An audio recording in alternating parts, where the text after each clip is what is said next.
আসসালামু আলাইকুম ওরহমতুল্লাহি ওবরাকাতুহু। বিসমিল্লাহি আলহামদুলিল্লাহি ওয়াসসালাতু ওয়াসসালামু আলা রাসূলিল্লাহি মাল্লা নাবিয়্যা বা'দাহ, আম্মা বা'দ। যাবতীয় প্রশংসা আল্লাহ সুবহানাহু ওয়া তাআলার জন্যই। দুরূদ ও সালাম বর্ষিত হোক মুহাম্মদুর রাসূলুল্লাহ সাল্লাল্লাহু আলাইহি ওয়াসাল্লামের উপরে। শব্দে শব্দে দর্সে কোরআনের আজ আমরা উপনীত হতে পেরেছি ৩১তম পর্বে। এর পূর্বে আমরা ৩০টি দর্সে সূরা ফাতিহা থেকে শুরু করে সূরাতুদ দুহা পর্যন্ত আমরা প্রতিটি সূরার বিষয় আমরা জানতে পেরেছি এবং এর পরবর্তীতে সূরা দুহা থেকে সূরা জিলজাল পর্যন্ত আমরা এক নজরে সূরাগুলোর তেলাওয়াত এবং সংক্ষিপ্ত সূরা থেকে শিক্ষা, কারণ প্রতিটি সূরার শুরু এবং শেষ রাসূলুল্লাহ সাল্লাল্লাহু আলাইহি ওয়াসাল্লামের উপরে মক্কা এবং মদিনাতে তার উপর যেই সূরাগুলো নাজিল হয়েছে সেই ছোট্ট ছোট্ট সূরাসমূহের মূল বিষয়বস্তু আমরা আলোচনা করেছি। তারই ধারাবাহিকতায় আজ আমরা এই পার্ট নম্বর 31 ৩১তম পর্বে আমরা আজ সূরাতুল আদিয়াত থেকে তেলাওয়াত করব এবং প্রতিটি সূরার শুরু এবং শেষ শানে নজুল বা সারসংক্ষেপ, কি শিক্ষণীয়, কি করণীয় এবং কি বর্জনীয় সংক্ষিপ্ত পরিসরে আলোচনা করার ইচ্ছা পোষণ করতেছি বিইজনিল্লাহ। ওমা তাওফীকি ইল্লা বিল্লাহ, আলাইহি তাওয়াক্কালতু ওয়া ইলাইহি উনীব। আল্লাহ তাআলার কাছে প্রার্থনা করি আল্লাহ তাআলা হেদায়েতের এই মহান বাণী আল্লাহ তাআলা যেন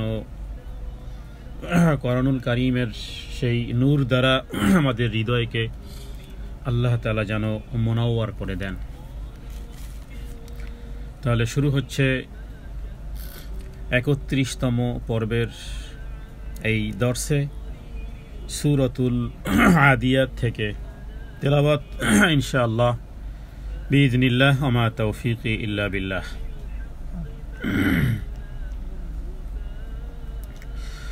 আউযু বিল্লাহি মিনাশ শাইতানির রাজীম। বিসমিল্লাহির রহমানির রহিম।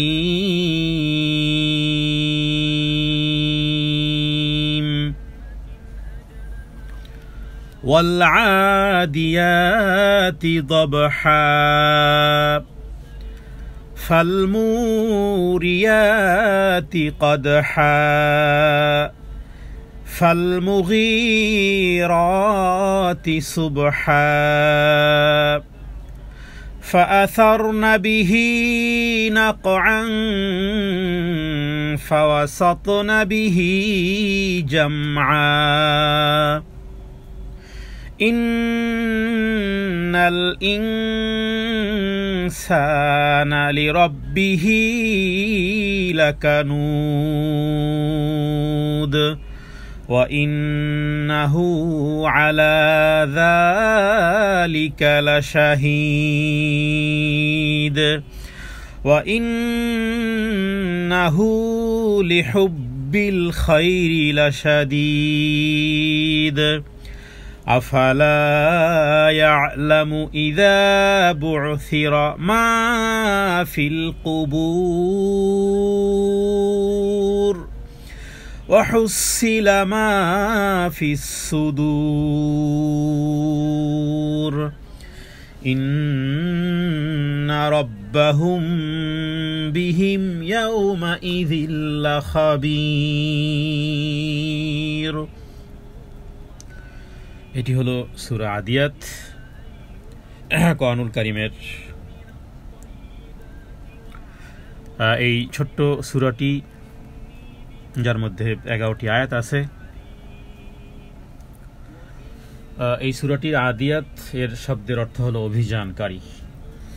আমি উপমার জন্য মানুষকে বলি যে কোরআনুল কারীমের সম্পর্ক যে জীবন্ত ব্যক্তির সাথে, এটি যে মৃত্যু ব্যক্তির সাথে নয় তা প্রমাণের জন্য এই সূরাটির অর্থ জানলেই যথেষ্ট হয়ে যায়।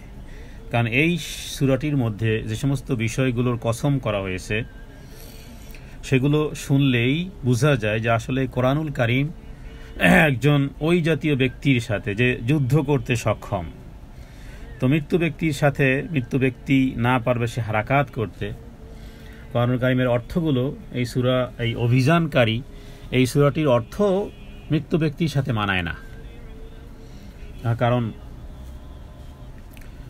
প্রথম দিকের 5টি আয়াতের মধ্যে যেভাবে করে আল্লাহ তাআলা কসম করেছেন ঊর্ধ্বশ্বাসে যাওয়া ঘোড়ার চলমান অশ্বসমূহের, এরপরে যেই ঘোড়া আগুনের ফুলকি ছড়ায়, আগুনের বিচ্ছুরিত তার পায়ের আঘাতে, এরপরে সকালবেলা অভিযান চালায়, তো এই যে কথাগুলো ধুলি উড়ায় ইত্যাদি, তো এগুলো একজন জীবন্ত ব্যক্তির সাথেই মানায়, মৃত্যু ব্যক্তির সাথে মানায় না। তার মানে কোরআনুল কারীমের সম্পর্ক জীবন্ত ব্যক্তির সাথে, কোরআনুল কারীমের সম্পর্ক নিশ্চয়ই কবরের সাথে নয়, মৃত্যু ব্যক্তির সাথে নয়। অন্ততপক্ষে এতটুকু জিনিস এই সূরা থেকে যেন বুঝতে পারি। আর হাদিস থেকেও তো তাই। কোরআনুল কারীমের সম্পর্ক রাসূলুল্লাহ সাল্লাল্লাহু আলাইহি ওয়াসাল্লামের জীবদ্দশায় এবং তিনি দুনিয়া থেকে চলে যাওয়ার পরে 30 বছরের খেলাফতকালে কত সাহাবায়ে কেরাম রিদওয়ানুল্লাহি তাআলা আলাইহিম আজমাইন দুনিয়া থেকে চলে গেছেন। তো ইসলামের সেই স্বর্ণালী যুগে কারো মৃত্যুতে মক্কাতুল মুকাররমাতে কিংবা মদিনাতুল মুনাওয়ারাতে মসজিদে নববীতে কোথাও কোরআনের সুর শোনা যায়নি যে চলো অমুক ব্যক্তি মারা গেছে, চলো আবু বকর মারা গেছে, চলো ওসমান রাদিয়াল্লাহু তাআলা আনহুকে হত্যা করা হয়েছে, হযরত ওমর রাদিয়াল্লাহু তাআলা আনহুকে ফজরের সময় ফরজ সালাত পড়া অবস্থাতে ফিরোজ নামক ব্যক্তি ছুরিকাঘাত করেছে। তো এই জাতি আমিরুল মুমিনিন, খলিফাতুল মুসলিমিন, এদের মৃত্যু, এমনকি রাসূলুল্লাহ সাল্লাল্লাহু আলাইহি ওয়াসাল্লামের কন্যাদের মৃত্যু ইত্যাদি, তো তাদের কেন্দ্রিক কোরআনুল কারীমের তেলাওয়াত মক্কা মদিনাতে গোটা আরবে কোথাও হয়নি, কারণ এটার সম্পর্ক একজন জীবন্ত ব্যক্তির সাথে। এই পদ্ধতি শুরু হয়েছে পরবর্তীকালে, আর কিছু জাল হাদিস বানানো হয়েছে যে মৃত্যু ব্যক্তির সাথে কাছে কোরআনুল কারীম পড়লে বা মৃত্যু পরবর্তীকালে কোরআনুল কারীম পড়লে অথবা কবরের উপর পড়লে এইসব এগুলো সব পেট বানানো হাদিস ব্যতীত বিশুদ্ধ কোনো শরীয়তের হাদিসে কোনো নথিপত্র পাওয়া যায় না। তাহলে এই সূরা থেকে প্রথমত এটা একটা বিষয়। দ্বিতীয় বিষয় হলো যে আল্লাহ তাআলা এখানে দুনিয়ার জীবদ্দশায় যে সমস্ত ঘোড়াগুলো রবের সন্তুষ্টির জন্য দৌড়ায়, আর এখানে উট হোক অথবা ঘোড়া হোক, যাই হোক না কেন, এখানে আরেকটি সূক্ষ্ম বিষয় আল্লাহ তাআলা বুঝিয়েছেন মানুষকে যে দেখো আমি তোমাদেরকে সৃষ্টি করেছি, ঘোড়াকেও আমি সৃষ্টি করেছি, উটকেও আমি সৃষ্টি করেছি, অন্যান্য চতুষ্পদ জানোয়ারগুলোকেও সৃষ্টি করেছেন আল্লাহ তাআলা আমাদের উপকারার্থে।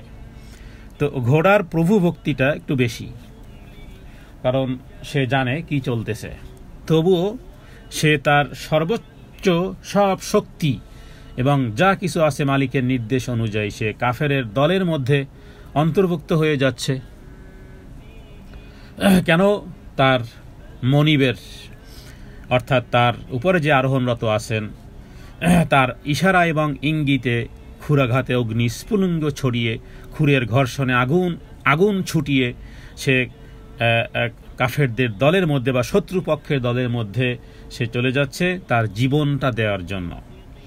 তার জীবন দেওয়ার জন্য সে হানা দিচ্ছে, তার জীবন দেওয়ার জন্য। অথচ যার জন্য জীবন দিচ্ছে সে দিচ্ছে শুধু একটু ঘাস, একটু পানি, একটু খড়কুটো, ব্যাস। তাহলে যেই মালিক তাকে একটু খাবার দিচ্ছে, ব্যাস, একটু যত্ন নিচ্ছে, ব্যাস, এতটুকুই। তাহলে তার জন্য ধূলি ধূসরিত ক্ষুরের আঘাতে চতুর্দিকে আচ্ছন্ন করে ধুলাবালু উড়িয়ে দ্রুত গতিতে সে কাফেরদের বা শত্রুপক্ষের দলের মধ্যে ইন্টার হয়ে যাচ্ছে, অভ্যন্তরে চলে যাচ্ছে, শত্রু দলের অভ্যন্তরে ঢুকে পড়তেছে। কেন? যেহেতু তার মালিক নির্দেশনা করেছে এবং সে মালিক তার জন্য কিছু খাবারের ব্যবস্থা করে, বাস। এজন্য সে এখন কি দিতে যাচ্ছে? জীবন দিতে যাচ্ছে। শত্রু ছাউনিতে সে এখন জীবন দিতে যাচ্ছে। তো এই কথাগুলো বলার পরে আল্লাহ তাআলা মানুষকে বলেছেন যে দেখো, মানুষ বড়ই তার রবের প্রতি বড়ই অকৃতজ্ঞ। ইন্নাল ইনসানা লিরাব্বিহি লাকানুত। তাহলে উপরে এতগুলো কসম করার পরে আল্লাহ তাআলা অ্যাটেনশন চেয়েছেন কি, যে মানুষ বড় তার রবের প্রতি অকৃতজ্ঞ। কোনো জিনিসের শুরুতেও না বলি বিসমিল্লাহ, আর শেষেও না বলি আলহামদুলিল্লাহ, এগুলোও তো বলি না, হৃদয় থেকেও অনুভব করি না যে আমার রব কত নিয়ামত দানে আমাকে ধন্য করেছেন। পৃথিবীর কোনো ব্যক্তি সে যদি দুনিয়ার শারীরিক সৌন্দর্য, আর্থিক মালামাল ইত্যাদি কোনো কিছু যদি না পায়, তারপরও হাজারো নিয়ামতের মধ্যে সে ইন্টার হয়ে আছে। আল্লাহ তাআলা বলেছেন ওয়াইন তাউদ্দু নিয়ামাতাল্লাহি লা তুহসুহা, যে কি পরিমাণ নিয়ামত সমূহ আমি তোমাদেরকে দান করেছি, যদি কেউ গণনা শুরু করে তাহলে কখনোই তার নিয়ামতের শুকরিয়া আদায় করতে সক্ষম হবে না। তবু আল্লাহ তাআলা চান যে বান্দা একটু আলহামদুলিল্লাহ বলুক। সর্ব অবস্থাতে রাসূলুল্লাহ সাল্লাল্লাহু আলাইহি ওয়াসাল্লাম শিক্ষা দিয়েছেন আলহামদুলিল্লাহ এই শব্দটাকে আলা কুল্লি হাল, সর্ব অবস্থায়। আলা কুল্লি হাল মানে সর্ব অবস্থাতেই, সেটা যেই অবস্থায় হোক না কেন হৃদয় থেকে যেন বের হয় আলহামদুলিল্লাহ। কেউ যদি আইসিইউতেও শুয়ে থাকে, তাকে কেউ যদি জিজ্ঞেস করে যে কেমন আছেন, সে যেন আগে এভাবে বলা শুরু করে যে আলহামদুলিল্লাহ, আল্লাহর শুকর, এরপরে তার অবস্থা যেন সে বলে। কারণ মানুষ তার রবের প্রতি বড়ই অকৃতজ্ঞ। এবং কোরআনুল কারীমের একাধিক আয়াতসমূহ থেকে এটা আমরা বুঝতে পারি যে শয়তানি বড় হামলা হলো মানুষকে অকৃতজ্ঞ বানানো, শয়তানের বড় হামলা। এবং এই ক্ষেত্রে রাসূলুল্লাহ সাল্লাল্লাহু আলাইহি ওয়াসাল্লাম হাদিস থেকে আমরা যেই ডেসক্রিপশন জানতে পারি, সেটি হলো রাসূলুল্লাহ সাল্লাল্লাহু আলাইহি ওয়াসাল্লাম একজন স্ত্রীর জন্য স্বামীর ঘরে শুকরিয়া অনাদায় করাটাকে, একজন স্ত্রীর জন্য স্বামীর ঘরে অভাব অভিযোগের মধ্য থেকেও শুকরিয়া অথবা কৃতজ্ঞ হওয়া না হওয়াটাকে নবীজি কুফরির সাথে তুলনা করেছেন। হাদিস সহিহ মুসলিমে আছে, বলেছেন ইয়াকফুরনা। আর উপস্থিত মহিলারা তারা যেহেতু আরবি, তারা জানে ইয়াকফুরনার অর্থ কি। সাথে সাথে রাসূলুল্লাহ সাল্লাল্লাহু আলাইহি ওয়াসাল্লামকে প্রশ্ন করেছিল যে আমরা কি আল্লাহর সাথে কুফরি করি? তখন নবীজি বলেছেন না, তোমরা রবের সাথে কুফরি করো না, কারণ শব্দটাই এই রকমের, ইয়াকফুরনা। তো তাহলে কি আমরা রবের সাথে কুফরি করি না, তাহলে কি করি? তখন বলেছেন যে তোমরা স্বামীর অকৃতজ্ঞ হও। অকৃতজ্ঞ হওয়ার হাজারো শব্দ আরবি লোগাতে আছে। হ্যাঁ, যেমন শাকুরা, আবদান শাকুরা মানে কি? কৃতজ্ঞতাকারী বান্দা।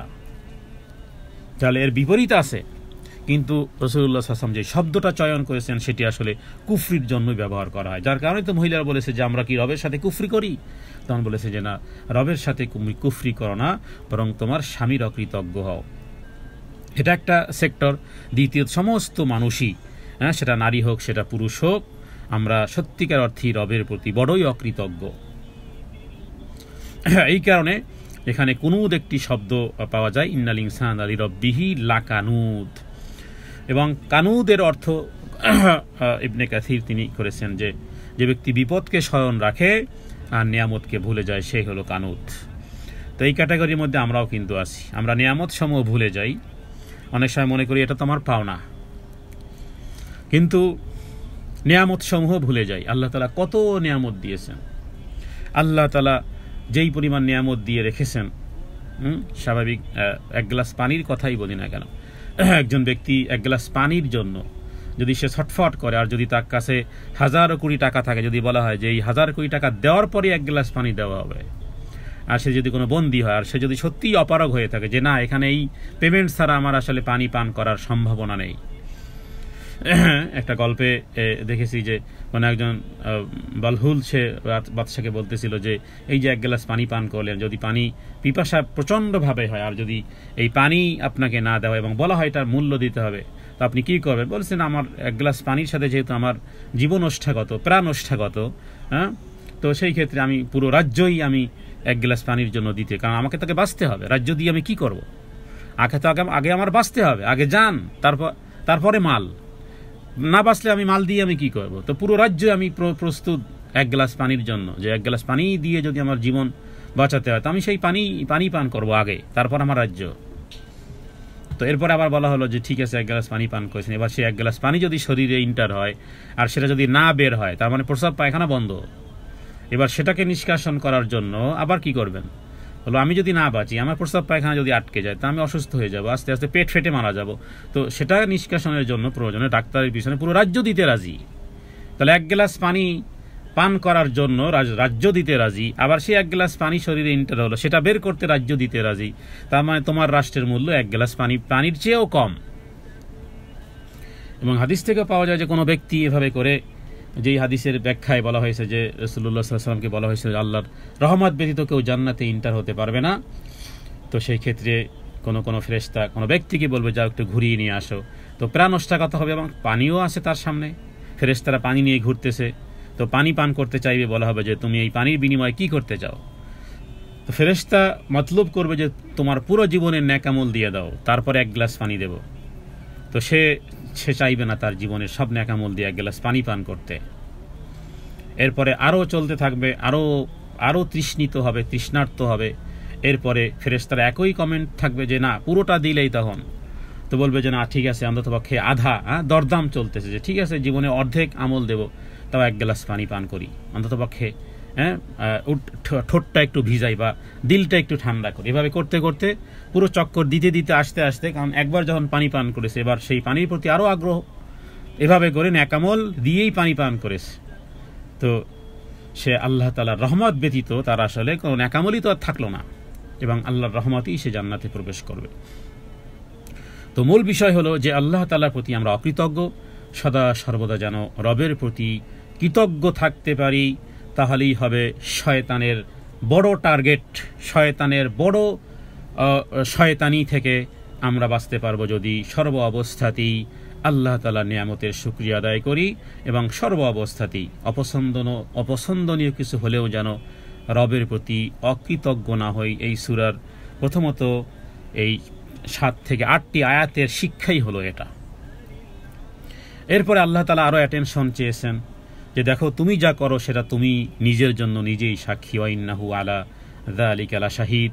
এরপরে আল্লাহ তাআলা মানুষের কমন কিছু চরিত্রের কথা উল্লেখ করেছেন যে ধনসম্পদের লোভে সে এতটাই আসক্ত, এতটাই ভালোবাসায় মত্ত, আসক্তির কারণে তার মধ্যে আসে প্রচণ্ড কৃপণতা ইত্যাদি বিষয়গুলো তার চলে আসে, অথচ এই পৃথিবী থেকে তাকে একদিন চলে যেতে হবে। এবং আল্লাহ তাআলা সেই বিষয়টি বলেছেন যে মানুষ কি মনে করে না যে তাকে কিয়ামতের দিন আবারও পুনরায় উঠাবে, এবং কবরগুলোর দিকে সে ধাবিত হবে। আফালা ইয়ালামু ইযা বু'থিরা মা ফিল কবর। অতএব আমাদের সম্পত্তি কতদূর পর্যন্ত যায়? কবর পর্যন্ত যায়, ব্যাস। কবরের পরে এরপরে আর যায় না, আবার রিটার্ন আসে। রাসূলুল্লাহ সাল্লাল্লাহু আলাইহি ওয়াসাল্লাম সে কথাই বলেছেন যে মানুষ যখন মারা যায় তার সাথে আমল যায়, তার সাথে আত্মীয় স্বজন যায়, তার সাথে সম্পদ যায়, এরপরে সব রিটার্ন আসে, শুধু থেকে যায় তার আমল। এরপরে ওয়াহুসিলা মা ফিস সুদূর ইন্না রাব্বাহুম বিহিম ইয়াউমাইদিন লাখাবীর। এবং সেদিন কিয়ামতের দিন তার ব্যাপারে তোমার রব সেদিন তাদের ব্যাপারে সব কিছুই অবহিত আছেন। ছোট্ট এই সূরাটির মধ্যে সুবহানাল্লাহ, আল্লাহু আকবার, যেন আল্লাহ তাআলা আমাদের কর্ণকুহরে চোখে অঙ্গুলি নির্দেশ করে যে কথাগুলো বলতেছেন, এগুলো একজন ব্যক্তির জীবদ্দশায় জীবন থাকতে রবের সাথে এই সম্পর্ক স্থাপন করতে হবে। আল্লাহ তাআলার কাছে তৌফিক কামনা করি। এই ছোট্ট সূরাটির মধ্যে, সূরা আদিয়াতের মধ্যে আল্লাহ তাআলা এতগুলো কসম করার পরে যেন আমরা রবের প্রতি কৃতজ্ঞ থাকি। সে কথাই বলা হয়েছে যে একটা ঘোড়া যদি তার প্রভুর জন্য যে শুধু ঘাস দিল আর পানি দিল, তার জন্য যদি জীবন দিতে পারে, তাহলে হে বান্দা আমার জন্য কি করা উচিত, রবের জন্য আমাদের কি করা উচিত। আর সেই সাথে দ্বিতীয় যে বিষয়টি সেটি হলো যে আমরা যেন কৃতজ্ঞতাকারী হই, তা না হলে সব বরবাদ হয়ে যাবে। কৃতজ্ঞতা যদি না থাকে ঠোঁটে আর হৃদয়ে, তাহলে মনে রাখবেন যে ব্যক্তি রবের শুকরিয়া আদায় করে না, সে মানুষেরও শুকরিয়া আদায় করে না। মানুষের প্রতিও কৃতজ্ঞ থাকা উচিত। নবীজি বলেছেন লাম ইয়াশকুরিন নাস আমা লাম ইয়াশকুরিল্লাহ। মানুষের প্রতি যে কৃতজ্ঞ হয় না সে রবেরও অকৃতজ্ঞ, মানুষেরও অকৃতজ্ঞ, রবেরও অকৃতজ্ঞ। আল্লাহ তাআলার কাছে তৌফিক কামনা করি এই চরিত্র, নবীওয়ালা চরিত্র যেন আল্লাহ আমাদেরকে দান করেন। আর শয়তানেরও চরিত্র এখানে ফুটে উঠেছে যে নবীদের চরিত্র কি আর শয়তানের চরিত্র কি। শয়তানের চরিত্রই হলো অকৃতজ্ঞ হওয়া। স্পষ্টই কোরআনুল কারীম এই সূরারে বারবার কসম যে আল্লাহ তাআলা করেছেন। এরপরে ইন্নাল ইনসানা লিরাব্বিহি লাকানুদ, এটার অর্থই হলো এটা। আরও যদি দেখতে চান তাহলে আমি বলবো সূরা আরাফের মধ্যে, যেখানে আল্লাহ তাআলা শয়তানের একটি কথাকে রেকর্ড করেছেন, মিন বাইনি আইদিহিম ওয়া মিন খালফিহিম ওয়া আন আইমানিহিম ওয়া আন শামাইলিহিম ওয়া লা তাজিদু আকসারাহুম শাকিরিন। এই হলো দলিল। সূরা আরাফের ৮ নম্বর পারার 11 নম্বর পৃষ্ঠাতে পাবেন। সেখানে যে শয়তানের সবচেয়ে বড় হামলা কি? জেনা করানো, বেবিচার করানো, মানুষ হত্যা না, বরং সে নিজেই স্বীকার করেছে আপনি আপনার বান্দাদেরকে অকৃতজ্ঞ পাবেন। সুতরাং অকৃতজ্ঞ হওয়াটা এটা হলো শয়তানি চরিত্র, আর কৃতজ্ঞ হওয়াটা এটা হলো নবীওয়ালা চরিত্র। আল্লাহ তাআলা যেন আমাদেরকে নবীওয়ালা চরিত্র দেন। এরপরে সূরা কারিয়া। বিসমিল্লাহির রহমানির রহিম। আল কারিআতু মাল কারিআতু ওয়া মা আদরাকা মাল কারিআহ ইয়াওমা ইয়াকুনুন নাসু কাল ফারাশিল মাবথুস ওয়া তাকুনুল জিবালু কাল ইহনিল মানফুশ فأما من ثقلت موازينه فهو في عيشة راضية وأما من خفت موازينه فأمه هاوية وما أدراك ما هي نار حامية। এটি সূরাতুল কারিয়া। আল্লাহ তাআলা এই কারিয়া শব্দের অর্থ ভীতিকর শব্দ। এই সূরাটির মধ্যে মূলত আসলে আখিরাতের দৃশ্য স্পষ্ট হয়েছে। আমাদের পরকালীন জীবনটা, দুনিয়ার সাথে জন্ম যখন হয়েছি তখন মৃত্যু হবেই। জন্ম মানেই দুনিয়া, আর সাথে সাথে যেই বাচ্চার মৃত্যু হয়ে যায়, কখনো কখনো মায়ের পেটেও মৃত্যু হয়ে যায়, কখনো কখনো দুনিয়াতে ভূমিষ্ঠ হওয়ার পরেও মৃত্যু হয়, কখনো কখনো সে হায়াত লম্বা পায়, কিন্তু তাকে মরণ একদিন হবেই। তো সেই মরণের পরে যে ঘাটিগুলো, যে স্টেশনগুলো আসবে, একজন মানুষের মৃত্যু হওয়ার পরে যে স্টেশন, এর পরের স্টেশন, এর পরের স্টেশন, এবং এভাবে করে বেশ কয়েকটি স্টেশনের পরে আসবে জান্নাত কিংবা জাহান্নাম। আল্লাহ তাআলা যেন সেই স্টেশনগুলোর কথাই যেন স্মরণ করিয়ে দিয়েছেন। আর এটিও মনে রাখতে হবে যে কোরআনুল কারিমে যেথায় কোরআনুল কারিমের কোনো কোনো শব্দ যখন 3 বার আসে, এটি আল্লাহ তাআলার একটি সুন্নাত বলা যেতে পারে। এটা সুন্নাত আল্লাহ, সুন্নাত আল্লাহ, আল্লাহর একটা সুন্নাত। সুন্নাত মানে রীতিনীতি, সুন্নাত মানে পদ্ধতি, সুন্নাত মানে নিয়ম কানুন, সুন্নাত মানে বিধান। সুন্নাতের প্রায় 50টির উপর অর্থ আছে। সুন্নাত মানে দিন, সুন্নাত মানে ধর্ম, সুন্নাত মানে রুলস রেগুলেশন। তাহলে আল্লাহর একটা সুন্নাত আছে। আল্লাহ তাআলা বেগুন গাছে বেগুন ধরান, আম গাছে আম ধরান, এটা সুন্নাত আল্লাহ। তবে ইচ্ছা করলে আম গাছের মধ্যে আল্লাহ নারিকেল ধরাতে পারেন, নারিকেল গাছে আল্লাহ তাল ধরাতে পারেন, তাল গাছে মরিচ ধরাতে পারেন, মরিচ গাছে লাউ ধরাতে পারেন, লাউ গাছে পেঁপে ধরাতে পারেন, এটা আল্লাহ পারেন। কিন্তু আল্লাহ তাআলা সুন্নাহ, আল্লাহ তাআলার এটা সুন্নাত, আম গাছে আমই ধরান, লেবু গাছে লেবুই ধরান। তো এটা একটা বিষয় যে তিনি কোনো জিনিসকে খুব বেশি মানবের অ্যাটেনশন অথবা খুব বেশি বুঝানোর জন্য শব্দকে আল্লাহ 3 বার উচ্চারণ করেন, এবং রাসূলুল্লাহ সাল্লাল্লাহু আলাইহি ওয়াসাল্লামও তিনিও তাই করতেন। কোনো বিষয়কে খুব বেশি বুঝানোর জন্য নবীজি অ্যাটেনশন চাওয়ার ক্ষেত্রে তিনি 3 বার সেই জিনিসকে উল্লেখ করতেন। এবং আমরা বলেছিলাম যে এই পদ্ধতি হযরত শীশ আলাইহিস সালামও তিনিও করতেন, এবং শাহাদাত অঙ্গুলি নির্দেশ করে কথা বলতেন। রাসূলুল্লাহ সাল্লাল্লাহু আলাইহি ওয়াসাল্লামও তিনি কখনো কোনো গুরুত্বপূর্ণ বিষয় 3 বার করতেন, আবার শাহাদাত অঙ্গুলিও তিনি আসমানের দিকে উঠাতেন। তাহলে কারিয়া শব্দের কোরআনুল কারিমে অনেকগুলো শব্দ এসেছে এই কিয়ামত দিবসের কথায়। এটা এই কারণে যে যেই জিনিসের গুরুত্ব বেশি হয় সেই জিনিসের নামও বেশি হয়। কোনো বাচ্চা যখন তার মাকে, কোনো মা যখন তার বাচ্চাকে ভালোবাসে, তখন দেখা যায় যে আদর করে, তখন কত নামের যে ডাকে, আমার আদরের বাবু, আমার লাল, আমার পরাণ, আমার কলিজা, আমার কলিজার টুকরা, আমার লাল, আমার চোখের জ্যোতি, মানে মা তার বাচ্চাকে একাধিক উপাধি দেয় কেন?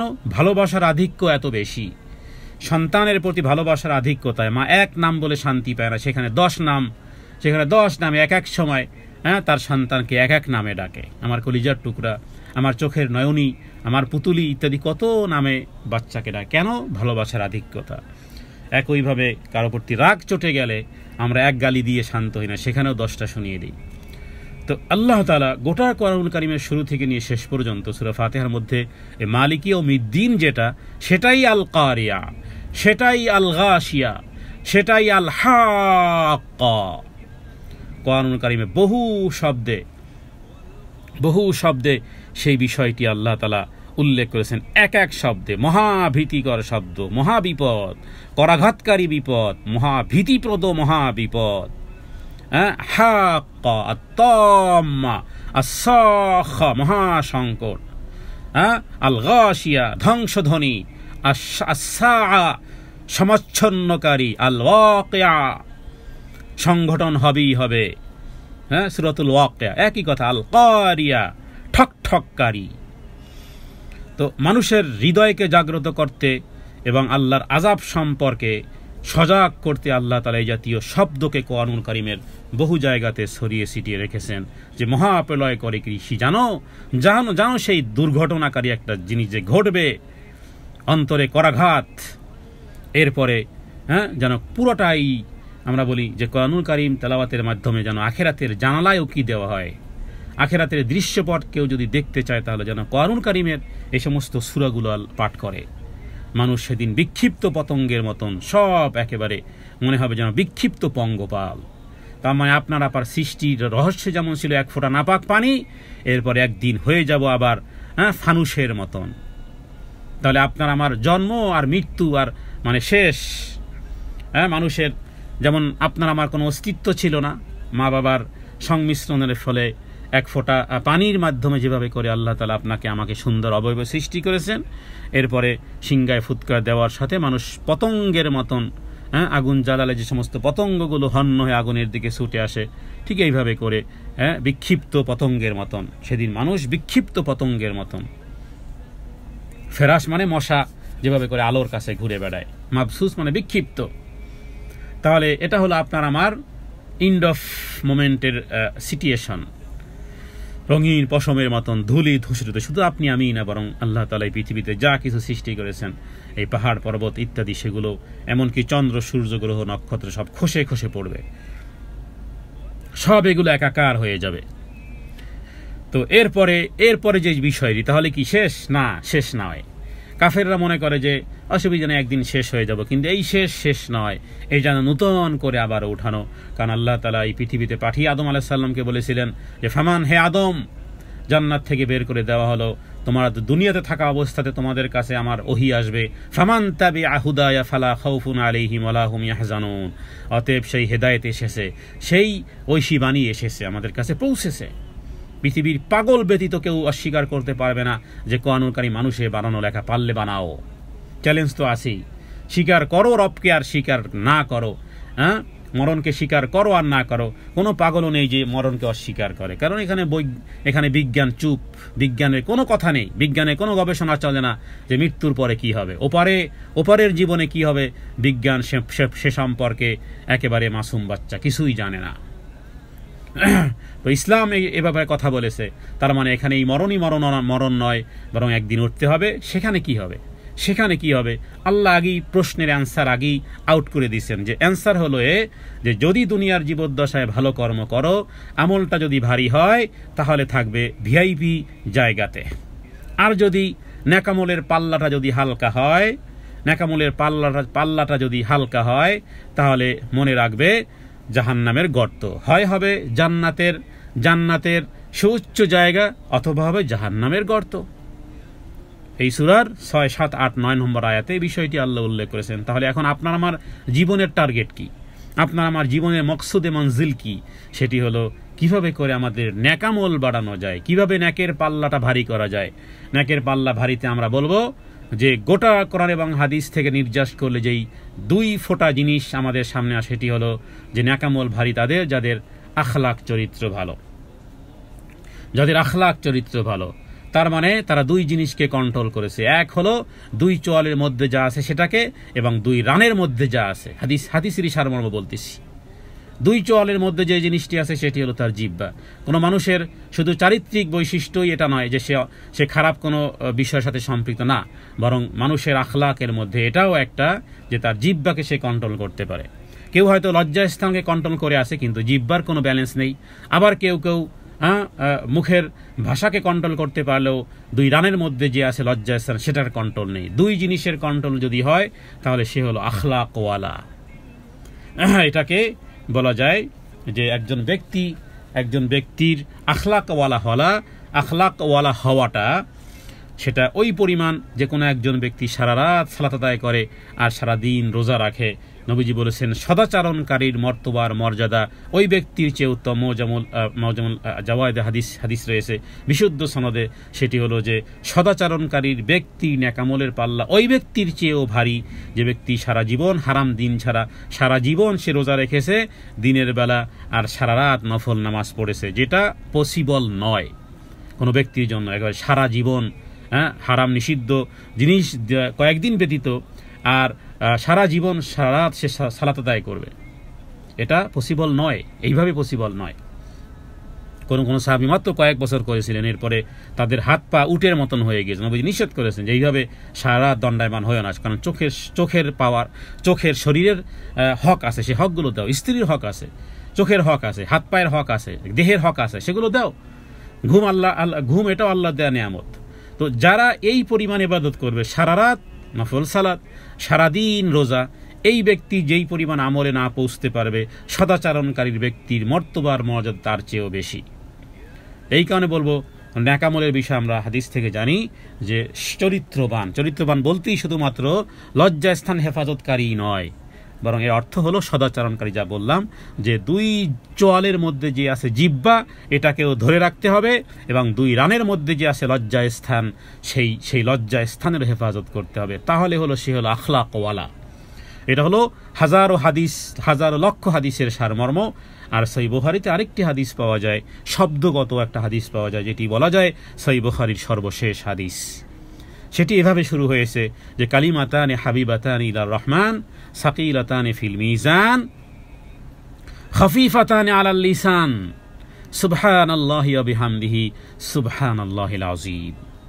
যে দুটি কালিমা আছে যা রবের কাছে খুবই প্রিয়, জবানে উচ্চারণ করাটা খুবই সহজ, কিন্তু মিজানের পাল্লাতে আবার খুবই ভারী, নেকের পাল্লাতে আবার খুবই ভারী। সেই দুটি কথা হলো এটা সুবহানাল্লাহি ওয়া বিহামদিহি সুবহানাল্লাহিল আযীম। তাহলে আমি এগুলো পড়েই তো আমি কুল পাই না, আমি আবার ঝগড়া বিবাদ, অন্যের সমালোচনা, গীবাত পরনিন্দা করার সময় আমার কোথায়? কারণ নেকের পাল্লা আমার ভারী হলে কোথায় থাকবো? আল্লাহ তাআলা বলেছেন ফাহুয়া ফি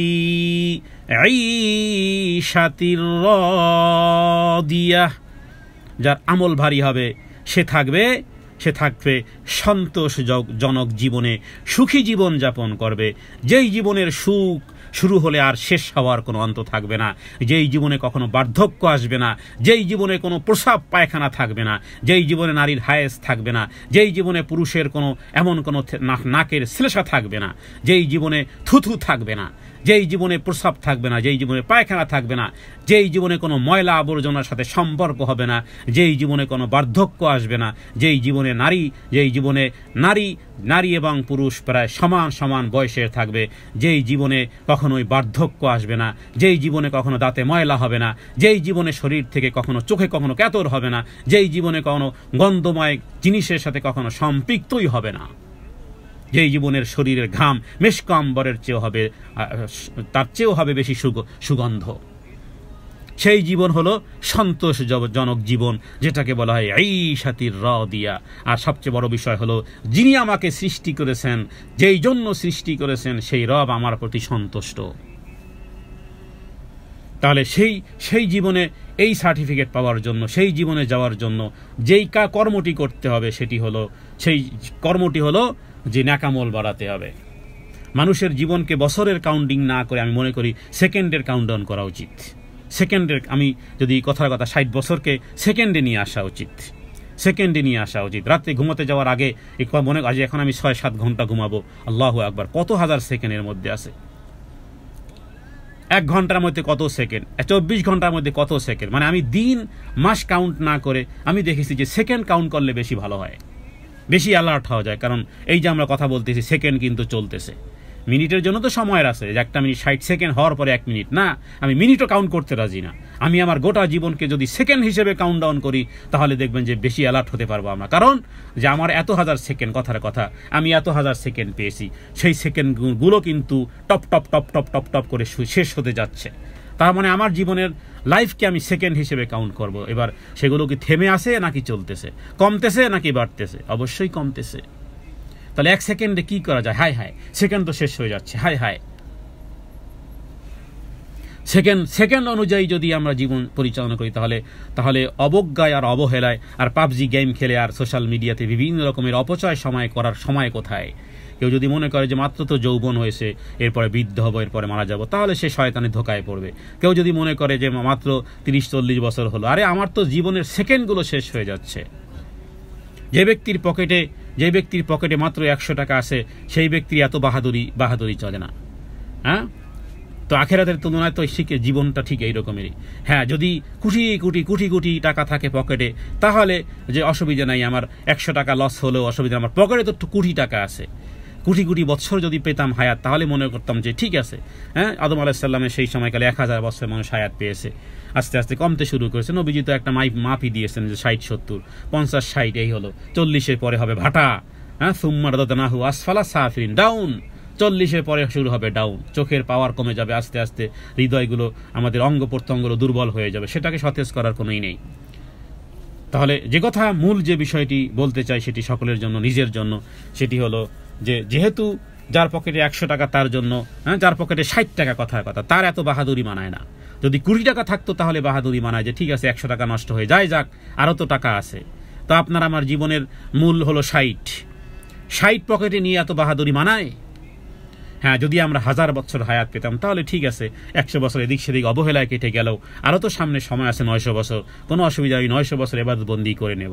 আরে 60 পকেটে নিয়ে 40 যদি পার হয়ে যায়, কথার কথা, সেই বাকি 20-এরও তো কোনো খবর নেই। আর যদি কোনোভাবে মনে রাখবেন, একটা নেকামল কম হয়ে যায়, মাকে বলবেন যে মা একটা নেকামল দাও, বাবা একটা নেকামল দাও, ও ছেলে ও মেয়ে একটা নেকামল দাও। কোরআন কারীম বলতেছে একটা নেকামল কেউ মাও দিবে না। সূরা এর মধ্যে রয়েছে, আল্লাহ তাআলা বলেছেন, ইয়াউমা ইয়াফিরুল মারউ মিন আখিহি ওয়া উম্মিহি ওয়া আবিহি ওয়া সাহিবাতিহি ওয়া বানিহি লিকুল্লি ইমরিইন মিনহুম ইয়াউমাইদিন শানুন ইউগনি ওয়াজুহু ইয়াউমাইদিন মুসফিরা। কেউ দিবে না। অতএব নেকের পাল্লাটা যেন ভারী হয়, বদি পরিমাণের চেয়ে যেন নেকের পাল্লা, পুণ্যের পাল্লা যেন ভারী হয়। তাহলে সবার সাথে আবারও দেখা হবে। কোথায় দেখা হবে? ঈশাতির রাদিয়া, রবের ভিআইপি এরিয়াতে দেখা হবে, সেটা হলো জান্নাতে দেখা হবে। আর কারো যদি নেকামলের পাল্লা, এই যেন বিদায়ী লগ্নের বিদায়ী ওসিয়াতের মতন মনে করুন, যে যদি নেকের পাল্লা যদি হালকা হয়ে যায়, ও পৃথিবীর মানুষ, নেকের পাল্লা যদি হালকা হয়ে যায়, তাহলে অতল স্পর্শী গর্ত, যেটাকে বলা হয় হাবিয়া, গভীর গর্ত। হাবিয়া মানে গভীর গর্ত।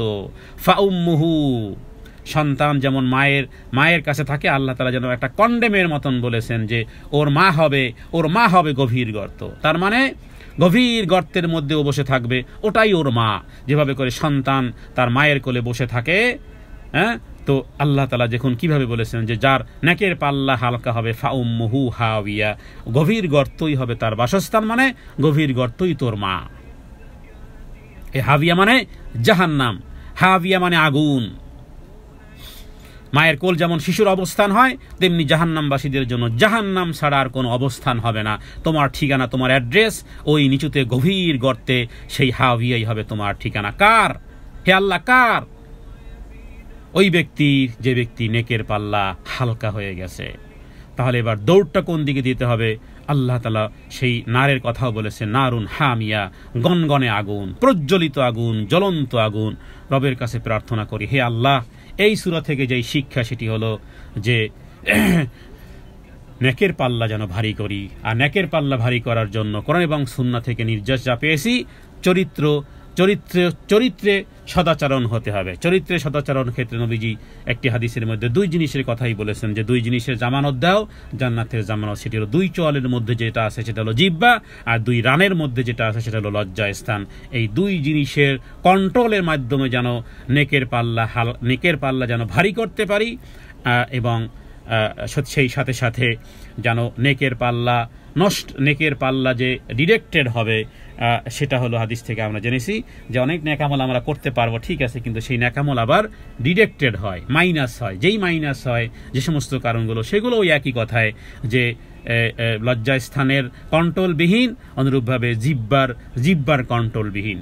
তবে লজ্জাস্থানের চেয়ে জিহ্বার কন্ট্রোলবিহীন কথোপকথন ইত্যাদির মাধ্যমে নেকামল একেবারে শূন্যে পরিণত হয়। সহিহ বুখারী এবং সহিহ মুসলিমের হযরত আবু হুরায়রা রাদিয়াল্লাহু তাআলা একাধিক কথা বলা হয়েছে যে কাউকে ধমক দিয়েছে, কাউকে চোখ রাঙিয়েছে, কাউকে উল্টাপাল্টা বলেছে। নেকামল ডিডেক্টেড হতে থাকবে, হতে হতে একেবারে জিরোতেও এসে যাবে।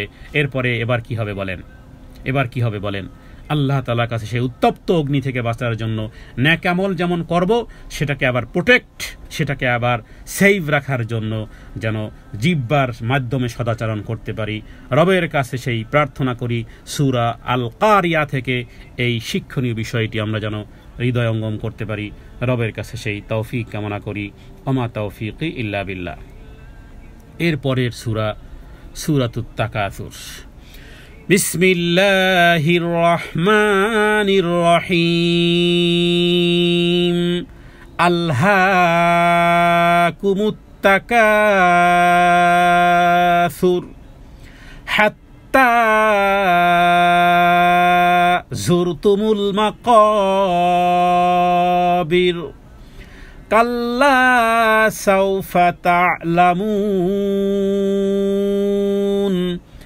সুম্মা কাল্লা সাউফা তা'লামুন কাল্লা লাউ তা'লামুনা ইলমাল ইয়াকিন লাতারাউন্নাল জাহিম সুম্মা লাতারাউন্নাহা আইনাল ইয়াকিন সুম্মা লাতুসআলুন্না ইয়াওমাইযিন আনিন নাঈম।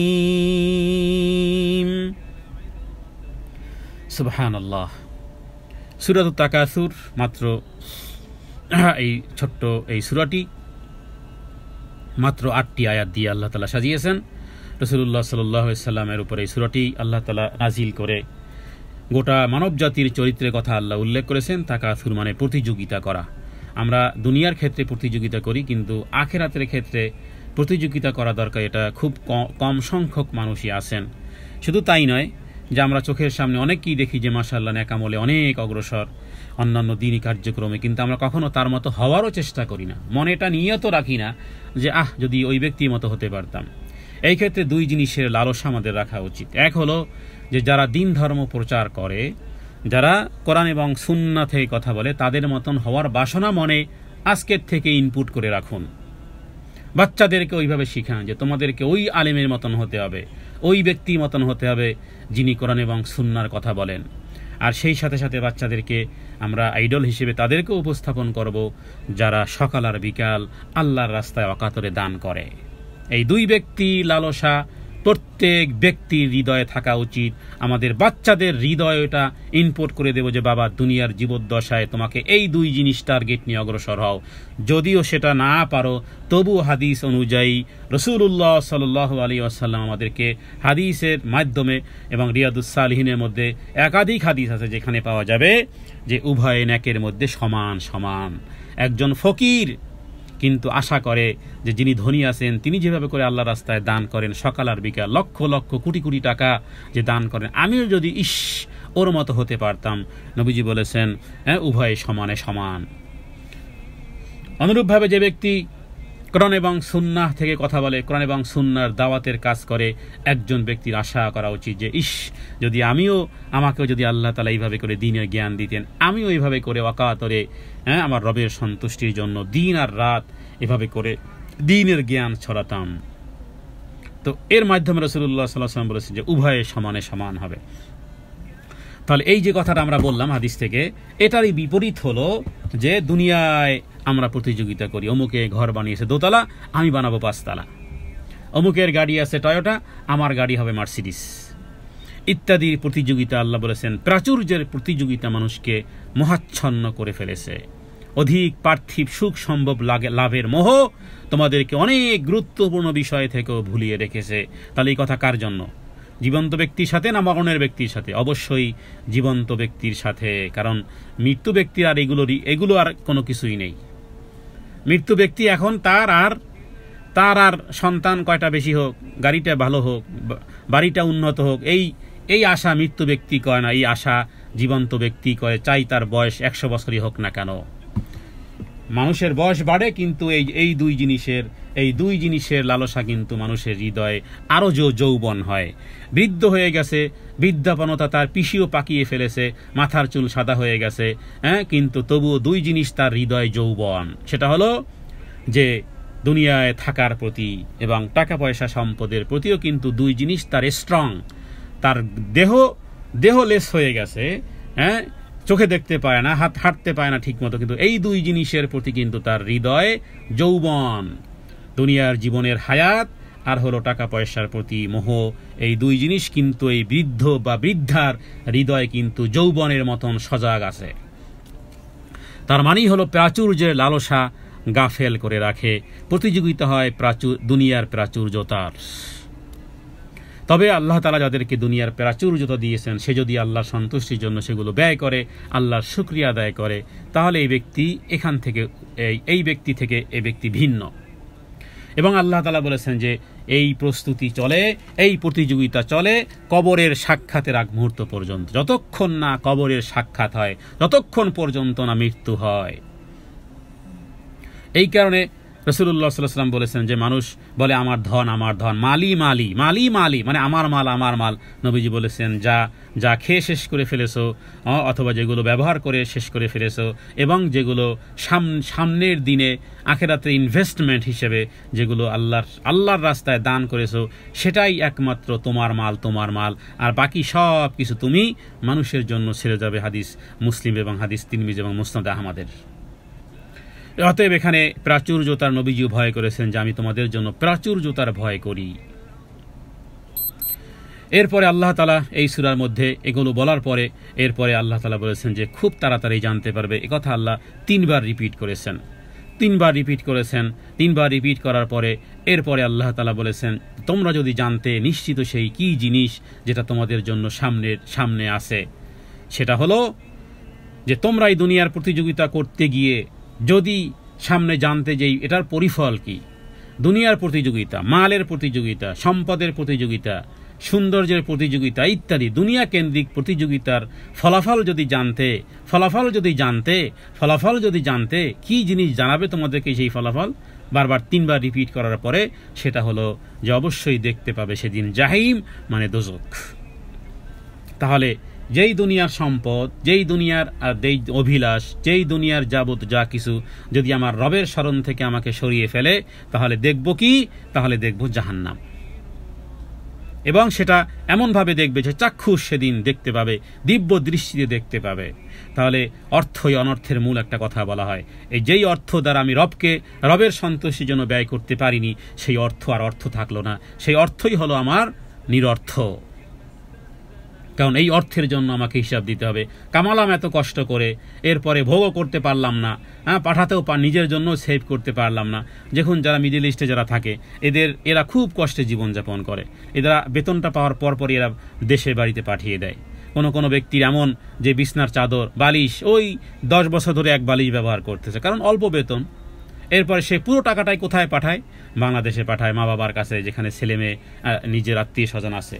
তো কেন পাঠায়? এই কারণে যেহেতু সে জানে এটা তার স্থায়ী ঠিকানা না, বরং তার একটা স্থায়ী অ্যাড্রেস আছে, সেটা হলো সে যেখানে তার ছেলে মেয়ে, তার মা বাবা যেখানে আছে, ওখানে সবাই সুখে থাকুক। নিজে এখানে একদিন ডাল রান্না করে 7 দিন খায়। কেন? যে এটা তো স্বাভাবিক, মাত্র কিছুদিনের জন্য এখান থেকে আর্নিং করে এরপরে দেশে সে সেভ করে, যাতে করে দেশ থেকে চলে গেল যেন সেখানে আমি কিছু করতে পারি। তো এই থটটা, এই থিঙ্কিংটা তারা যেভাবে করে এখানে কষ্টগুলোকে অনায়াসে বরদাস্ত করে, রোদ বৃষ্টি ইত্যাদি সব কিছুতে তারা বলা যায় যে এইভাবে কষ্ট করে। কেন? যেহেতু একটা বেতন পাবে এবং দেশে গিয়ে কিছু অ্যাসেট জমা করতে পারলে সেখানে সুখের জীবনযাপন করবে, যার কারণে এখানে কষ্ট আর কষ্ট মনে হয় না। ঈদের দিনও 12 ঘন্টা ডিউটি করে হাসি মুখে, কারণ মাস শেষে ঈদের দিনের ডিউটির অর্থও পাওয়া যাবে। একই বিষয়, আমরা যদি পরকালকে আমাদের স্থায়ী ঠিকানা বানাই, তাহলে এখানে কি হলো, কি আসলো আর কি গেল, কি এলো গেল আর কি হলো না হলো, কোনো কষ্ট অনুভব হবে না। যদি ঠিক এই কোরআনুল কারীমের এই সূরার মতন যদি আমরা ঠিক এই থটটা যদি আমরা হৃদয়ে নিতে পারি, তবে যারা দুনিয়ার জীবদ্দশায় এই জাতীয় চাকচিক্যের পড়ে গেছে, তারা কিন্তু পরকালে ঠিক এই বিষয়গুলোই দেখবে। আল্লাহ তাআলা এই সূরার মধ্যে উল্লেখ করেছেন। আর সর্বশেষ সূরার মধ্যে যেই আয়াতটি, সেটি সকলের জন্য একটা অ্যাটেনশন। সেটি নবীজি বলেছেন যে সেদিন প্রত্যেক ব্যক্তিকেই তার নিয়ামত সম্পর্কে জিজ্ঞেস করা হবে। তোমাদের দুনিয়ার জীবদ্দশায় যা কিছু দেওয়া হয়েছে সেই নিয়ামত সম্পর্কে জিজ্ঞেস করা হবে। কিয়ামতের দিন আল্লাহ প্রদত্ত নিয়ামত সম্পর্কে জিজ্ঞেস করা হবে। দেখুন, এটাও মনে রাখবেন যে আমরা যে শ্রবণ করতে পারি, শ্রবণ করার কি নিয়ামত, দেখা, এটা একটা বহুত বড় নিয়ামত। আমাদের হৃদয়ে শ্রবণ শক্তি, দৃষ্টিশক্তি, হৃদয়ের সাথে হৃদয় দিয়ে অনুভব করা, এগুলো আল্লাহ তাআলার দেয়া অনেক বড় নিয়ামত, অনেক বড় নিয়ামত। এবং নবীজি সতর্ক করেছেন যে মানুষের জীবনে 2টি নিয়ামত আছে, যে বিষয়ে অধিকাংশ মানুষ ধোকার মধ্যে আছে, মানে অধিকাংশ মানুষ ঠক খায়। কোন জিনিস সম্পর্কে ঠক খায়? সেটি হলো স্বাস্থ্যের সুস্থতা এবং অবসর সময়। স্বাস্থ্যের সুস্থতা যদি পাওয়া যায়, অবসর সময় যদি পাওয়া যায়, মানুষ অনেক প্ল্যানিং করে, যেই প্ল্যানিংগুলো দেখা যায় যে আখিরাত থেকে আরো দূরে সরিয়ে দেয়। আল্লাহ তাআলার কাছে প্রার্থনা করি দুনিয়ার এই নিয়ামত, সেই সাথে সাথে আরও যা কিছু নিয়ামত আল্লাহ তাআলা দিয়েছেন, এমনকি নবীজি বলেছেন যে কালো 2 জিনিস, এই 2 নিয়ামত সম্পর্কেও জিজ্ঞেস করা হবে। আর সেই হাদিস থেকে জানা যায় সেই কালো 2টি নিয়ামত ছিল, এক হলো একটু খেজুর, আর একটু ছিল পানি। পানি পাতিলের মধ্যে থাকলে সেটাও কালো দেখা যায়, খেজুরও কালো, একটু পানিও কালো। নবীজি বলেছেন সেই খেজুর খাওয়ার পরে কোন এক আনসারি বাড়িতে নবীজি গিয়েছিলেন, সে কিছু খেজুর এনে রেখেছিল এবং সেই খেজুর এবং পানি পান করার পরে রাসূলুল্লাহ সাল্লাল্লাহু আলাইহি ওয়াসাল্লাম তিনি বলেছেন এই 2 নিয়ামত সম্পর্কে জিজ্ঞেস করা হবে। তবে আমরা শুধু খেজুর আর পানি খেয়ে আমাদের জীবনযাপন হয় না, আমরা অনেক কিছু খাই। অনেক কিছু খাওয়ার পরে যেন রবের শুকরিয়া আদায় করতে পারি, তাহলে আশা করা যায় যে আমরা আল্লাহ তাআলা কিয়ামতের দিন নিয়ামত সম্পর্কে যে জিজ্ঞেস করবেন সেটা আল্লাহ সহজ করে দিবেন, আল্লাহ দেখবেন আর মাফ করে দিবেন। আর যদি শুকরিয়া আদায় না হয়, নিয়ামতের পিছনে যদি শুকরিয়া না হয়, তাহলে আল্লাহ তাআলা যদি প্রশ্ন করেন, সেটা যদি অ্যান্সার চান, সেটা যদি কৈফিয়ত তলব করেন, তাহলে মনে রাখবেন আমরা 1 গ্লাস পানির নিয়ামতের দামও আমরা কিয়ামতের দিন দিতে পারবো না। অতএব যাই কিছু ভোগ করতেছি যেন রবের শুকরিয়া আদায় করতে পারি, অন্ততপক্ষে আলহামদুলিল্লাহ যেন বলতে পারি। আর সেই সাথে শারীরিক সৌন্দর্য, শারীরিক অবয়ব এবং সেই সাথে শ্রবণ করা এবং কথা বলা এবং হৃদয় ইত্যাদি সবগুলো আল্লাহ তাআলার দেয়া এক নিয়ামত। এই কারণে মরণোত্তর কোনো অঙ্গ প্রদান করা শরীয়তে হারাম, কারণ এটা আল্লাহর পক্ষ থেকে দেয়া আপনার জন্য বহুত বড় নিয়ামত। আপনি চোখ কাকে দান করবেন? আপনি আপনার হৃদয় কাকে দান করবেন? না, হ্যাঁ, রক্ত দেওয়া যেতে পারে, কিন্তু শরীরের কোন অঙ্গ প্রত্যঙ্গ, এটা আল্লাহর পক্ষ থেকে দেয়া আপনার প্রতি এক ধরনের নিয়ামত, আল্লাহর পক্ষ থেকে দেয়া এক নিয়ামত। অতএব সেই নিয়ামতের শুকরিয়া যেন আমরা আদায় করতে পারি, রবের কাছে সেই তৌফিক কামনা করি। ওমা তৌফিক ইল্লা বিল্লাহ, আলাইহি তাওয়াক্কালতু ওয়া ইলাইহি উনীব। এরপরে সূরাতুল আসর। বিসমিল্লাহির রহমানির রহিম। ওয়াল আসর ইন্নাল ইনসানা লাফি খুসর ইল্লাল্লাযীনা আমানু ওয়া আমিলুস সালিহাতি ওয়া তাওয়াসাউ বিল হাক্কি ওয়া তাওয়াসাউ বিস সাবর। সূরাতুল আসর। আসর সময়ের অর্থ হলো সময়। আসর মানে সময়। আল্লাহ তাআলা কসম করেছেন সময়ের। কেন? যেহেতু সময় হলো আমাদের জীবনের বহুত বড় অ্যাসেট। যারা বিধর্মী ওদের কাছেও যৌবনকালটা যেমন অ্যাসেড, আমাদের কাছেও যৌবনকালটা অ্যাসেড। কারণ যৌবন বয়সে কোনো ব্যক্তি যে ইবাদত করবে, বৃদ্ধ বয়সে যদি কেউ নাও করতে পারে, যৌবন বয়সে মসজিদে আসা যাওয়া করেছে, যৌবন বয়সে সে ইবাদত করেছে, বৃদ্ধ বয়সে আর পারতেছে না, আল্লাহ তাআলা যৌবন বয়সের ইবাদতকে চিরসন্তুষ্টি লিখে দিবেন। বৃদ্ধ বয়সে না করতে পারলেও ওই পরিমাণ সওয়াব আল্লাহ তাআলা তার আমলনামায় লিখে দেবেন। এই কারণে আমি একটা কথা বলি যে এখন যৌবন যার ইবাদতে ব্যয় করার শ্রেষ্ঠ সময় তার। এখন যৌবন যার ইবাদতে নিমগ্ন হওয়ার শ্রেষ্ঠ সময় তার। কারণ যৌবন বলতে যদি আল্লাহ তাআলা আপনাকে সামর্থ্য দেন, তাহলে সেই সামর্থ্য অনুযায়ী, কারণ একটা সময় হতে পারবে যে শুয়ে শুয়ে সালাত আদায় করতে হবে, বসে বসে সালাত আদায় করতে হবে, শুধু ইশারা ইঙ্গিতে সালাত আদায় করতে হবে। সেই সময় আসার আগে এটাকে আমি যৌবনই বলবো।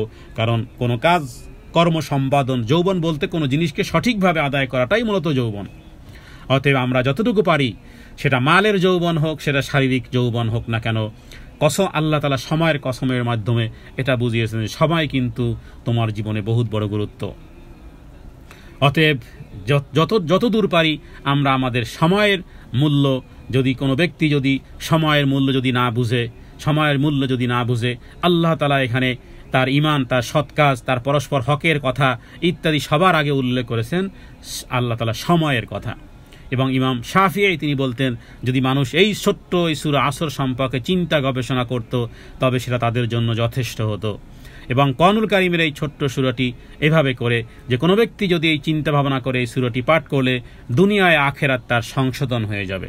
দুনিয়া এবং আখেরাত সংশোধন হওয়ার জন্য যে সূরাটিকে সাহাবায়ে কেরাম পরবর্তীকালের যারা ছিলেন তারা এই সূরা আসর সম্পর্কে চিন্তা ভাবনা গবেষণা করা। কারণ আল্লাহ তাআলা সময়ের কসম করার পরে বলেছেন, সবাই তোমরা ক্ষতিগ্রস্ত। মানুষ মানেই দুই হাত আর দুই পা, এই চোখ, দুই কান, দুই চোখ, আর এই মানব আকৃতির যারা আমরা আছি, সবাই আমরা ক্ষতিগ্রস্ততার মধ্যে নিপতিত আছি। শুধুমাত্র তারা ব্যতীত এখানে আল্লাহ তাআলা 4 শ্রেণীর কথা বলেছেন। সেই 4 শ্রেণী হলো যারা আল্লাহর প্রতি ঈমান এনেছে, সৎকর্ম সম্পাদন করেছে, পরস্পরকে সত্যের উপদেশ দিয়েছে, পরস্পরকে ধৈর্যের উপদেশ দিয়েছে। তাহলে আপনি জানলেন যে মানুষ হিসেবে আপনি একজন মানবী হওয়ার কারণে, আপনি হিউম্যান হওয়ার কারণে আপনি মানুষ কিনা, যদি মানুষ বলেন যে আমি মানুষ, আমার বাবা মা মানুষ ছিলেন, আমি একজন মানুষ, তাহলে আমার উপরে সবার জন্য 4টি কাজ অবধারিত করে নিতে হবে, ম্যান্ডেটরি। সেটি হলো যে ঈমান আনার সাথে সাথে সৎকর্ম সম্পাদন করতে হবে। সৎকর্মের ক্ষেত্রে অনেকে মনে করেন যে সৎকর্মকে অনেকে ছোট মনে করেন, যেটা তার ফরজ না। এই অধিকার আপনাকে কে দিয়েছে? যেটা ফরজ না, এটা নফল, সেটা সৎ কাজ কিনা? সৎ কাজ যদি হয়ে থাকে তাহলে আপনাকে অবশ্যই অ্যালাউ করতে হবে। এটাকে আপনি ক্যাটাগরি ভাগ করার কি? আমাদের দেশে মানুষ ক্যাটাগরি ভাগ করে যে ফরজ সালাতের মতো, তো এটা আর না। দানের ক্ষেত্রে কেউ মনে করে যে এটা তো আর ফরজ তো আর না। এই যে ফরজ তো আর না, এটা মানেই হলো যে আপনি এই যে দ্বিতীয় যে ক্যাটাগরি সূরা আসরের মধ্যে, এটাকে আপনি ওভারটেক করেছেন, জাম্পিং করেছেন। না, 4টা স্টাম্পিং আপনাকে রাখতে হবে। আপনার জীবনে 4টা জিনিসের স্টাম্পিং যেন থাকে, তাহলে ইন্টার হতে পারবেন। আর যদি না হয় তাহলে মনে রাখবেন যে আপনি ইন্টার হতে পারবেন না জান্নাতে। তাহলে সেই জিনিস কি? ক্ষতিগ্রস্ত থেকে বাঁচার জন্য ঈমানের সাথে সৎকর্ম, জানতে হবে সৎকর্ম। কোনো সৎকর্মকে ছোট মনে করা যাবে না। কোনো সৎকর্মকে সৎকর্মের মধ্যে আমরা বলেছিলাম যে একটু হাসি দিয়ে কথা বলাটাও, মানুষের সাথে একটু পোলাইট ব্যবহার করাটাও, এটাও সৎকর্ম। আপনি যদি মনে করেন যে ওর সাথে করলাম না, আর 10 জনের সাথে করে নিব, না, সবার সাথে, এটা সৎকর্ম। অনুরূপভাবে এরপরে বিষয় হলো যে পরস্পরকে ধৈর্যের উপদেশ। কারণ ঈমান গ্রহণ করার পরে সৎকর্ম যখন করবেন স্বাভাবিকভাবে, তখন দুনিয়াটা কিছুটা কনজেস্টেড হয়ে যাবে আপনার। সেই ক্ষেত্রে আপনি অটল থাকার জন্য নিজেও যেমন নিজেকে উপদেশ দিবেন, অন্যকেও উপদেশ দিবেন। অন্যকে উপদেশ দেওয়ার আগে এটাও ভাববেন যে আমি আমার জন্যই উপদেশকে নির্ধারণ করে দিচ্ছি। মানুষকে উপদেশ যিনি দেন, তিনি এটা মনে করবে যে মানুষ শুধু উপদেশ দেব আর আমি মানব না। না, এটা আল্লাহ তাআলার কাছে ঘৃণিত। আমি যেটা পরকে বলতেছি সেটা আমি নিজেও করার চেষ্টা করতেছি। এইভাবে এবং অনুরূপভাবে যখন ঠিক এই 3 ক্যাটাগরি হবে তখন দেখবেন যে লাইফ আরও কনজেস্টেড হয়ে যাবে।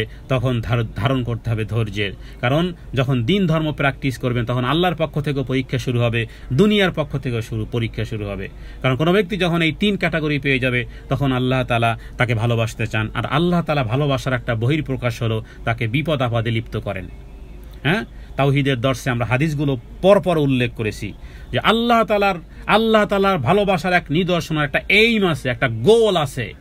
আল্লাহর একটা গোল আছে, আল্লাহ তাআলার একটা এইম আছে, সেটি হলো নবীদেরকে আল্লাহ বেশি ভালোবাসেন এবং তড়িৎ কখনো কখনো তাকে বিপদ আপদে গ্রেফতার করেন। এটা হলো আল্লাহ তাআলার একটা এইম, যে যখন ভালোবাসার বহিঃপ্রকাশ রবের তখন তাকে কোনো বিপদ আপদে গ্রেফতার করে দেন। অতএব বিপদ আপদ দেখে কালো মেঘ দেখে ভয় পাওয়ার কিছুই নেই, পিছনে সূর্য হাসে। তার মানে যতই বিপদ আসুক না কেন, কোনো বিপদকেই বিপদ মনে না করা এবং রবের কাছে সাহায্য। এই বিপদকে আমার রব টলাতে পারেন কি পারেন না সেই প্রশ্ন নিজেকে করেন। যেই বিপদ আমার উপরে এসেছে এই বিপদ কি আল্লাহ টলাতে পারেন কি পারেন না? যদি বলেন পারেন, তাহলে এবার সেই রব এই পাহাড় পরিমাণ বিপদকে আপনার পায়ের তল দিয়েও বের করতে পারেন। সুতরাং সেই রবের দিকে ধাবিত হন। নবীদের জীবনে ঠিক এইরকমের বিপদ ছিল এবং ধৈর্য ধারণের মাধ্যমে আসলে জান্নাতের মূল্য হয়। কারণ আপনি ইবাদত দিয়ে আপনি জান্নাতে পৌঁছার যোগ্যতা আমাদের নেই, কিন্তু বিপদে ধৈর্য ধারণ করার মাধ্যমে জান্নাতুল ফেরদাউসের টিকিট পাওয়া সম্ভব। কারণ গোটা কোরআনুল কারীমের শুরু থেকে নিয়ে শেষ পর্যন্ত আপনি বিভিন্ন আমলের বিষয় পারবেন, কিন্তু আল্লাহ তাআলা কোরআনুল কারীমে বহু জায়গাতে বলেছেন ইন্নামা ইউওয়াফাস সাবিরুনা আজরাহুম বিগাইরি হিসাব। সূরা বাকারা, সূরা আল ইমরান, সূরা মায়েদা, সূরা নিসা, একেবারে বহু সূরার মধ্যে এই বিষয়টি স্পষ্ট হয়েছে। কারণ হাদিসও স্পষ্ট করেছে মানুষের ন্যাকামলের ফজিলত বা ন্যাকামলের প্রতিদান 10 থেকে শুরু হয় 700 গুণ পর্যন্ত গিয়ে শেষ হয়। কিন্তু ইন্নামা নিশ্চয় ইউওয়াফাস সাবিরুনা আজরাহুম বিগাইরি হিসাব, যারা ধৈর্য ধারণ করে এদের যে ন্যাকামল সেটা কোনো পৃথিবীর কোনো ক্যালকুলেটে সেটা স্থান পায় না। ইন্নামা নিশ্চয় ইউওয়াফাস সাবিরুনা, বিপদ আপদে ধৈর্য ধারণকারী বিগাইরি হিসাব, আল্লাহর দৃষ্টিতে বেগাইরে হিসাব, রাসূলুল্লাহ সাল্লাল্লাহু আলাইহি ওয়াসাল্লামের দৃষ্টিতেও বেগাইরে হিসাব। তার মানে সেটা কোনো সংখ্যা নিরূপণ করা সম্ভব নয়, সেটা বেহিসাব। তাহলে এই জন্য আগে বলেছি নেকামল দিয়ে জান্নাত খরিদ করা সম্ভবপর নয়, কিন্তু বিপদে ধৈর্য ধারণের মাধ্যমে জান্নাতের মূল্য প্রদান করা সম্ভব। আল্লাহ তাআলা যেন আমাদেরকে এই সূরাটি বারবার পড়ার তৌফিক দান করেন। সাহাবায়ে কেরাম একে অপরের সাথে দেখা হলে এই সূরাটি পাঠ করতেন, ঈমানকে নবায়ন করে নিতেন, ঈমানকে আপডেট করে নিতেন। এজন্য বলেছিলাম যে সূরা আসরের তাফসীর বুঝে এসেছিল কোন একজন মুফাসসির, তিনি বলেছিলেন যে সূরা আসরের তাফসীর বুঝে এসেছিল কোন একজন বরফওয়ালার কাছ থেকে, যেই বরফওয়ালা চিৎকার করতেছিল বাজারে যে তার প্রতি অনুগ্রহ করেন যার পুঁজি শেষ হয়ে যাচ্ছে। পুঁজিটা হলো বরফটা গলে যাচ্ছে, পানি হয়ে যাচ্ছে, দিন শেষে পুঁজি শেষ হয়ে গেছে, বরফ গলে গেছে, শূন্য হাতে বাড়িতে ফিরতে হবে। সুতরাং তার প্রতি রহম করেন যার পুঁজি শেষ হয়ে যাচ্ছে। আমাদের জীবনটা হলো পুঁজি, হায়াতটা হলো পুঁজি। এই পুঁজির মধ্যেই এই 4 জিনিসের স্টাম্পিং আমাকে নিতে হবে।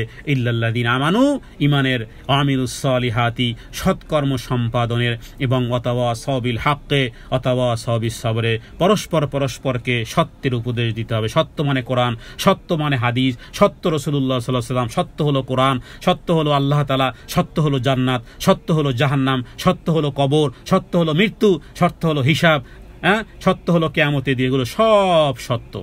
এর বাইরে শয়তান যাই কিছু দেখায় না কেন, যাই কিছু বলুক না কেন, যেই যুক্তি দেখ না কেন, যেই বৈজ্ঞানিক ব্যাখ্যাই দেখ না কেন, সেগুলো কিছু সত্যও হতে পারে, সেগুলো মিথ্যাও হতে পারে।